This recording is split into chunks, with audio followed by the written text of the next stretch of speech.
നടത്തണമെങ്കിൽ ഏത് പരിപാടിക്ക് ഉദ്ഘാടനം ചെയ്യാൻ ഉസ്താദന്മാരെ വിളിക്കണേ അല്ലേ? നിങ്ങൾ എന്തോ ഇങ്ങനെ ഇരിക്കണേ? വീട് ഏത് കാര്യം ഉദ്ഘാടനം ചെയ്യാൻ ആരെയും വിളിക്കുന്നേ? ഉസ്താദന്മാരെ. നരകം ഉദ്ഘാടനം ചെയ്യാൻ വേണ്ടി അള്ള വിളിക്കുന്നത് ആദ്യം കൊണ്ട് വെക്കുന്നത് ഉസ്താദിന്റെ ശരീരം തന്നെയാണ്. അള്ളാഹു കാത്തിരിച്ചുമാറാകട്ടെ. എടാ, വീട് ഉദ്ഘാടനം ചെയ്യാൻ ആരെ കൊണ്ടുവരും? ആലിമിനെ കൊണ്ടുവരും. ആലിമാണ് വീട് ഉദ്ഘാടനം ചെയ്യേണ്ടവൻ. കുറ്റിയടിക്കേണ്ട ഉസ്താദന്മാരെ തങ്ങന്മാരൊക്കെ നല്ലതാ. പക്ഷെ ഇതുപോലെ നരകത്തെ കത്തിക്കാൻ അള്ളാഹു എടുത്തു വെക്കുന്ന 3 ശരീരത്തിൽ ഒന്നാമത്തെ ശരീരം, അതിലെ ഒരു ശരീരം ആലിമാണ്. അള്ളാഹു കാത്തിരിച്ചുമാറാകട്ടെ.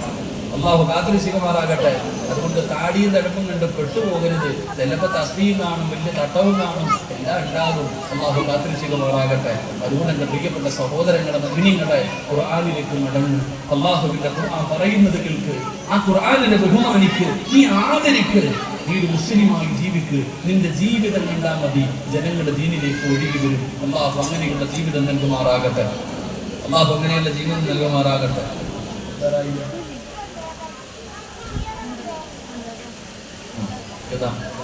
ഇസ്രായേലിന്റെ വിളി വരുന്ന പോലെ നോക്കിയിരിക്കുക. വിഷയം പറഞ്ഞു തുടങ്ങിയതേ ഉള്ളൂ. അപ്പോഴത്തേക്ക് തന്നെ പ്രത്യേകമല്ല. 15 മിനിറ്റ് പോലീസ് വരുന്നവരെ പോട്ടെ, വണ്ടി വരുന്നവരെ തരുമാറാകട്ടെ. ഞാൻ വ്യാഴാഴ്ച ദിവസം പ്രസംഗിച്ച് പള്ളിയിൽ പോകേണ്ട ആളാ. പള്ളിയിൽ ജുമയുണ്ട് നാളെ. ഞാനിപ്പോൾ ആകെ വെള്ളിയാഴ്ച ജുമയ്ക്ക് മാത്രമേ പോകുന്നുള്ളൂ. പള്ളി ലീവ് കൊണ്ടോടെ അനിയ പ്രസംഗമൊക്കെ പേടിയാടാ മക്കൾ. അതുകൊണ്ടാണ് എവിടെ ആ ക്ലിപ്പറക്കുന്നതെന്ന് അറിയില്ല. നാളെ ഞാൻ ഇവിടുന്ന് പോകുന്നതിന് മുമ്പ് ക്ലിപ്പറായി കളയും. അവന് യൂട്യൂബ് ഒരുത്തം കയറിയിട്ട് ഞാൻ തന്നെ ഇങ്ങനെ ആലോചിക്കുക, എനിക്ക് ക്യാൻസറാന്ന് എഴുതിയിട്ടവനുണ്ട്. ഞാനിപ്പോഴും ആലോചിക്കുന്നു, ഒരുത്തൻ മാസ്ക് ഇട്ട് മുഖം മറച്ചിട്ട് സിറാജുദ്ദീൻ ഇനി മത്സറയി തീർന്നെന്നാ പറഞ്ഞത്. ഇതൊക്കെ ചമ്പൂറ്റ് നോക്കണോടോ. ഒരു പറയാ പടച്ച റബ്ബി ഉമ്മത്തിനെ കാത്തിരിച്ചുമാറാകട്ടെ. എന്തായാലും എനിക്ക് ക്യാൻസറാണ്, ട്യൂമറാണ്, അരയ്ക്ക് താഴെ തളർന്നു പോയി, കിടപ്പിലായി പോയെന്നൊക്കെ പറഞ്ഞവരുണ്ട്. ഒന്നോർത്താ എന്നോട് എല്ലാവരും പറഞ്ഞു, ഉസ്താദ് ഒന്ന് മൈക്കിന്റെ മുമ്പിൽ കയറിയിട്ട് ഇതിന് മറുപടി പറയാം. ഞാൻ പറഞ്ഞു, എന്തിനാ?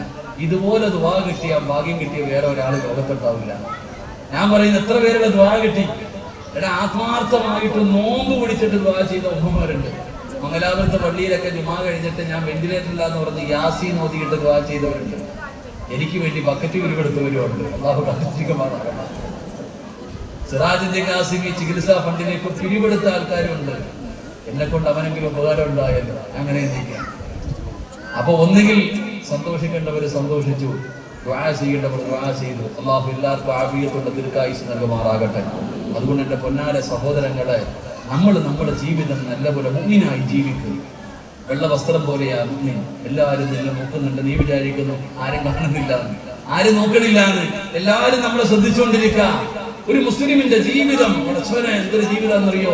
അത്രയും മനോഹരമായ ജീവിതം. ഒരു മുസ്ലിമിന്റെ ജീവിതത്തെക്കാളും മാതൃകയുള്ള ഒന്നും ലോകത്തില്ലടോ. ഒരു മുസ്ലിമായാൽ മതി. നമുക്ക് തന്നെ കൊതി തോന്നാറില്ലടോ ചില ആൾക്കാരുടെ ജീവിതം കാണുമ്പോൾ. മഹാന്മാരായ മഹത്തുക്കളായ നമ്മുടെ മുൻഗാമികളുടെ ജീവിതം കാണുമ്പോൾ തന്നെ, പറയുമ്പോൾ തന്നെ എന്തൊരു ആനന്ദമുള്ള, എന്തൊരു സന്തോഷമുള്ളോ. അത്തിപ്പറ്റ ഉസ്താദിന്റെ ഒക്കെ ചരിത്രം പറയുമ്പോൾ നമ്മുടെ ശരീരമൊക്കെ ഇങ്ങനെ. സമസ്തയുടെ പണ്ഡിതന്മാർ, അലിക്കുട്ടി ഉസ്താദ്, കോയക്കുട്ടി ഉസ്താദ് ആകട്ടെ, അങ്ങനെ മരണപ്പെട്ടു പോയ മുൻഗാമികളാകട്ടെ, ശംസുലുൽമയുടെ ഒക്കെ ചരിത്രം പറയുമ്പോൾ നമുക്ക് വല്ലാത്ത അത്ഭുതം തോന്നും. ഇവരൊക്കെ മനുഷ്യരായിരുന്നു. എന്റെ പ്രിയപ്പെട്ടവരെ, മുസ്ലിമായി ജീവിക്കാൻ പഠിക്ക്. നമ്മുടെ ജീവിതത്തിൽ മാറ്റമുണ്ടാകണം. അള്ളാഹു നമ്മളെയൊക്കെ നന്നാക്കി തരുമാറാകട്ടെ. അതുകൊണ്ട് അൽഹംദുലില്ലാഹ്, എത്രയും നല്ല ഒരു സദസ്സ്. വെള്ളിയാഴ്ച രാവണോ ദുആയ്ക്ക് ഇജാബത്തുള്ള ഒരു മജ്ലിസ്, ഇതിനേക്കാളും വലിയ ഒരു ചാൻസ് ഇനി കിട്ടൂല. അതുകൊണ്ട് അൽഹംദുലില്ലാഹ്, അള്ളാഹുടെ മുമ്പിൽ ആത്മാർത്ഥമായിട്ട് ഒന്ന് തൗബ ചെയ്തിട്ട് പിരിയാം. അള്ളാഹു ഭാഗ്യം തരുമാറാകട്ടെ. ഒന്ന് ദുആ ചെയ്തോടെ. വെള്ളിയാഴ്ച രാവ് അൽഹംദുലില്ലാഹ്, ഇതുപോലൊരു അവസരം ഇനി തരൂല്ല. 300 മുതഅല്ലിമീങ്ങൾ, ഹാഫിളീങ്ങൾ, ആലിമീങ്ങൾ, സയ്യിദന്മാർ, പണ്ഡിതന്മാർ, ആലിമീങ്ങൾ, ഹജ്ജ് ചെയ്തവർ, ഉംറ ചെയ്തവർ, എല്ലാവരും നല്ല മനസ്സോടുകൂടിയിരിക്കുന്ന ഈ മജ്ലിസിൽ ഇതുപോലെ ഒരു ചാൻസ് ഇനി ഉണ്ടാകണമെന്നില്ല.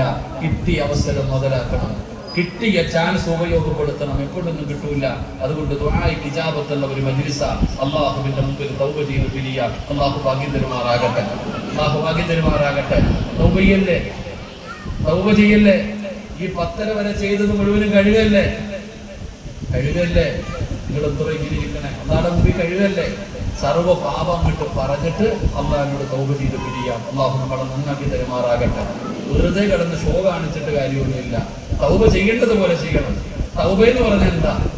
ഏതൊരു കാര്യത്തിലും ഇഖ്ലാസ് ഉണ്ടാകണം. ഏതൊരു കാര്യം ചെയ്യുമ്പോഴും ഇഖ്ലാസ് ഉണ്ടാകണം. പണ്ട് വെള്ളിയാഴ്ച പള്ളിയിൽ ഉസ്താദ് പണ്ട് പ്രസംഗിച്ചു, ഏത് പ്രതിസന്ധിയിലും അള്ളാഹുവിനോട് ഒരു മനുഷ്യൻ സഹായം ചോദിച്ചാൽ അള്ളാഹു സഹായിക്കും. ഏത് തലമോകുന്ന കാര്യമാകട്ടെ, ഏത് പ്രതിസന്ധിയിലും അള്ളാഹുവിനോട് ഒരാൾ സഹായം ചോദിച്ചാൽ അള്ളാഹ് സഹായിക്കും. ആ പ്രസംഗം കേട്ട ഒരാള് അന്ന് രാത്രി മോഷ്ടിക്കാൻ പോയി, മോഷണം നടത്തി. അങ്ങനെ ഒരു വീട്ടിൽ കയറി മോഷണം നടത്തിക്കൊണ്ടിരിക്കുന്ന സമയത്ത് വീട്ടുകാരുണർന്നു, നിലവിളിച്ചു. നാട്ടുകാർ മൊത്തം വിടും, ഉറക്കത്തിൽ തുറന്നു. കള്ളൻ ഇറങ്ങി ഒറ്റ ഓട്ടം. നാട്ടുകാർ വിടുന്നില്ല, പുറകെ ഓടി. കള്ളൻ ജീവനും കൊണ്ടോടുകയാ. നാട്ടുകാർ കള്ളനെ പിടിക്കാൻ പുറകിലോടുക. അങ്ങനെ ഓടി കള്ളൻ ചെന്ന് നോക്കുമ്പോൾ ഒരു പുഴയുടെ ചാരത്ത് നിന്നു. മുമ്പിലാണെങ്കിൽ നല്ല ആഴമുള്ള ഒഴുക്കുള്ള ഒരു പുഴ, നാട്ടുകാരാണെങ്കിൽ പുറകിൽ തല്ലാൻ വരുന്നു. എന്തായാലും തീർന്നു. കള്ളൻ അപ്പോഴാണ് ഓർത്തത് ഉസ്താദ് പറഞ്ഞ ചരിത്രം. അന്ന് ജുമഅയ്ക്ക് ഉസ്താദ് പറഞ്ഞ ചരിത്രം ഓർത്തു. ഏത് പ്രതിസന്ധിയിലും അള്ളാഹിനോട് ചോദിച്ചാൽ പടച്ചവൻ സഹായിക്കുമെന്നുള്ള ആ ഒരു പ്രസംഗം ഓർമ്മ വന്നു. കള്ളൻ ആ പുഴയുടെ ചാരത്ത് നിന്നിട്ട് പടച്ചവനോട് പറഞ്ഞു, അല്ലാഹ്, ഇത്രയും കാലം ചെയ്തത് മുഴുവനും തെറ്റാണ് പടച്ചവനെ, ഞാൻ നന്നാവുകയാ, എന്നെ നീ രക്ഷപ്പെടുത്തണം, ഇനി ഞാൻ ഒരിക്കലും മോഷ്ടിക്കില്ല. അള്ളാഹിനോട് പറഞ്ഞു, എന്നെ കൈവിടരുത്, ഞാൻ വെള്ളത്തിലേക്ക് ഇറങ്ങാൻ പോവാ, പടച്ചവനെ ഇനി ഒരു കാലത്ത് ഞാൻ ചെയ്യൂല. ആ പറഞ്ഞ ഒറ്റ വാക്ക് വിശ്വസിച്ചുകൊണ്ട് ഞാൻ വെള്ളത്തിലേക്ക് ഇറങ്ങുകയാ, എന്നെ സഹായിക്കണേ അല്ലാഹ്. വെള്ളത്തിലേക്ക് കാലുവെച്ചു. റോഡിൽ കൂടെ നടന്നു പോണ പോലെ ഈ ചങ്ങാതി പുഴയുടെ മുകളിൽ കൂടെ നടന്ന് അക്കരെ എത്തി രക്ഷപ്പെട്ടു. ഈ കള്ളനായ മനുഷ്യൻ നേരെ പള്ളിയിലെ ഇമാമിന്റെ അടുക്കൽ ചെന്നു.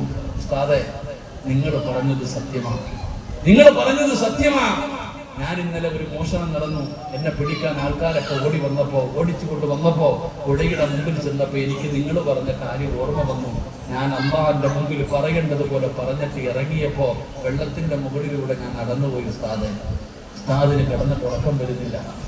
എടാ, ഒരു കള്ളനായ മനുഷ്യൻ ഇങ്ങനെ വെള്ളത്തിന്റെ മുകളിൽ കൂടെ നടക്കാൻ പറ്റുമെങ്കിൽ ആര്യമായ ഞാൻ ആരായിരിക്കും?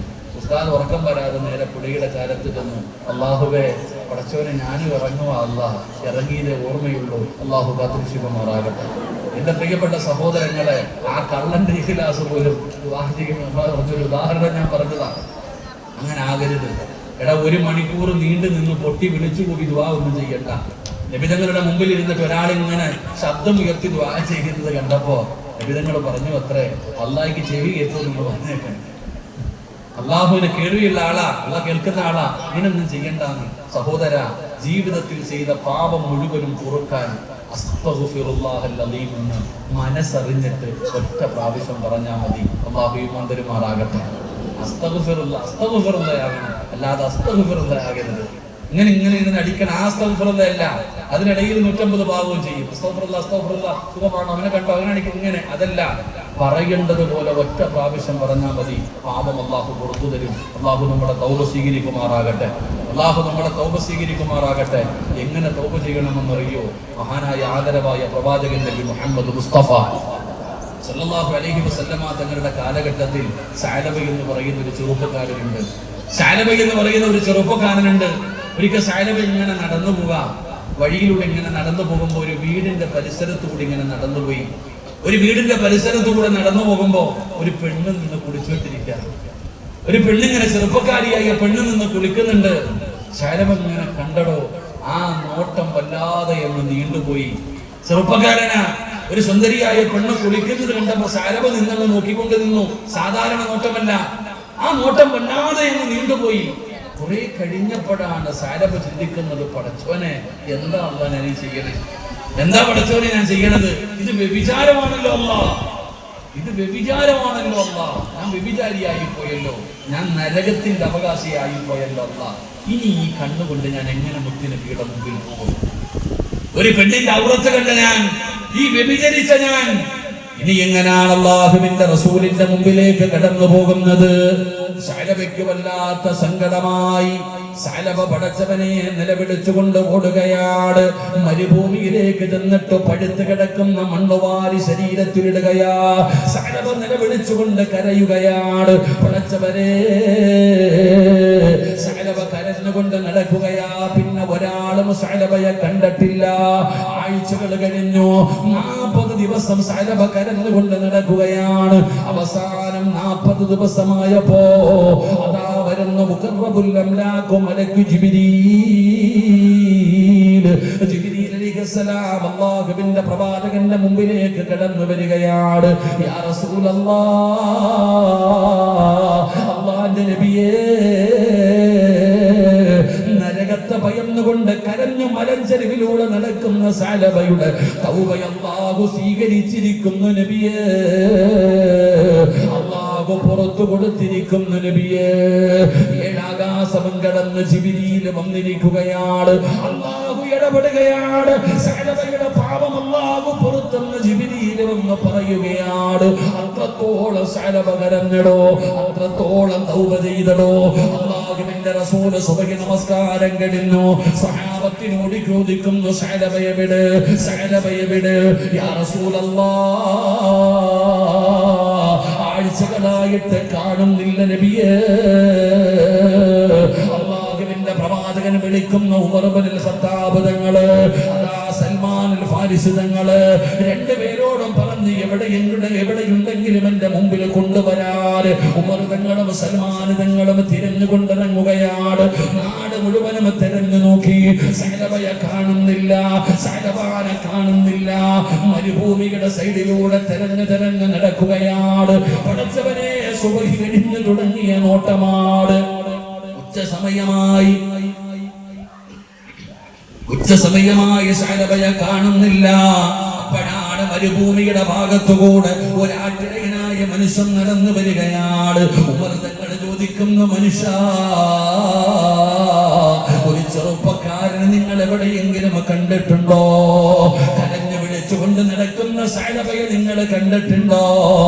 ആട്ടിടയനായ മനുഷ്യൻ പറയുകയാണ്, ഇന്ന ഭാഗത്ത് ഞാൻ ആളുകൾക്ക് വെള്ളമെടുക്കാൻ പോകുമ്പോ അതാ ഒരു മുടിയൊക്കെ ജട പിടിച്ച് കീറിപ്പറഞ്ഞ് എല്ലും തോലുമായ ഒരു ചെറുപ്പക്കാരൻ അതാ മണ്ണിനകത്ത് കിടന്ന് കരയുന്നത് ഞാൻ കണ്ടിട്ടുണ്ട്. നിങ്ങൾ അന്വേഷിക്കുന്ന മനുഷ്യൻ അവനാകാം. അങ്ങനെ ആട്ടിടയം പറഞ്ഞു കൊടുത്ത അടയാളം വെച്ചുകൊണ്ട് ഉമർ തങ്ങളും സൽമാൻ തങ്ങളും ചെല്ലുകയാണ്. അല്ലാഹുവേ,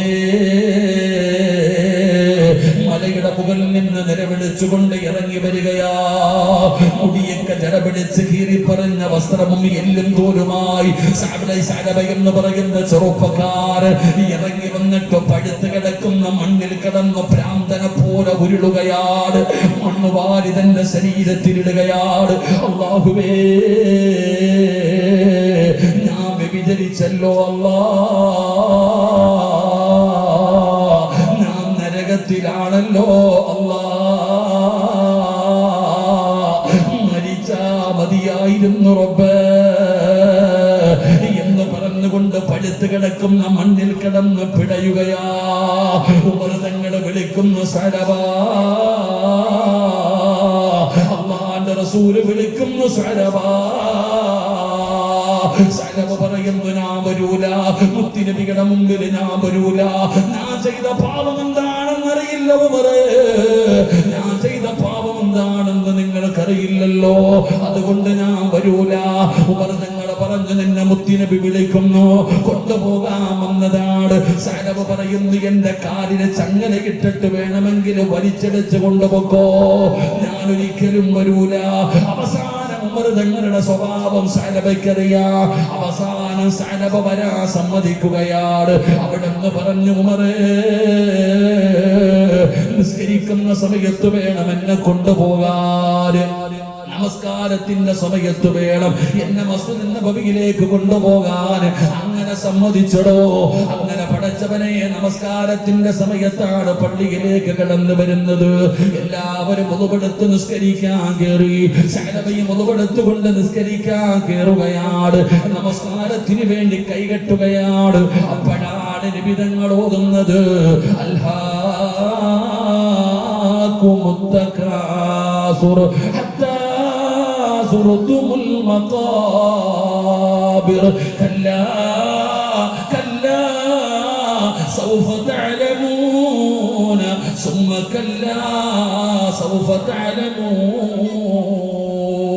ഈ ആയത്തങ്ങ് ഓതുന്നത് കേട്ടപ്പോ കല്ലാ സൗഫ തഅലമൂന സുമ്മ കല്ലാ സൗഫ തഅലമൂൻ. ഈ ആയത്ത് കേൾക്കുമ്പോ നിലവിളിച്ചുകൊണ്ട് പിടഞ്ഞു വീഴുകയാ. റബ്ബേ, നമസ്കാരം കഴിഞ്ഞു. അല്ലാഹുവിന്റെ റസൂൽ സഅബയുടെ ചാരത്ത് വന്നു. സഅബയോട് പറഞ്ഞു, സഅബ, എന്തൊരു കോലമാ, നീ എവിടെയായിരുന്നു സഅബ? നിന്റെ കുടുംബം വല്ലാത്ത സങ്കടത്തിലാണ് സഅബ. അല്ലാഹു നിനക്ക് പുറത്തു തന്നിരിക്കുന്നു സഅബ. ഒന്ന് വീട്ടിലേക്ക് പോ സഅബ. സൽമാൻ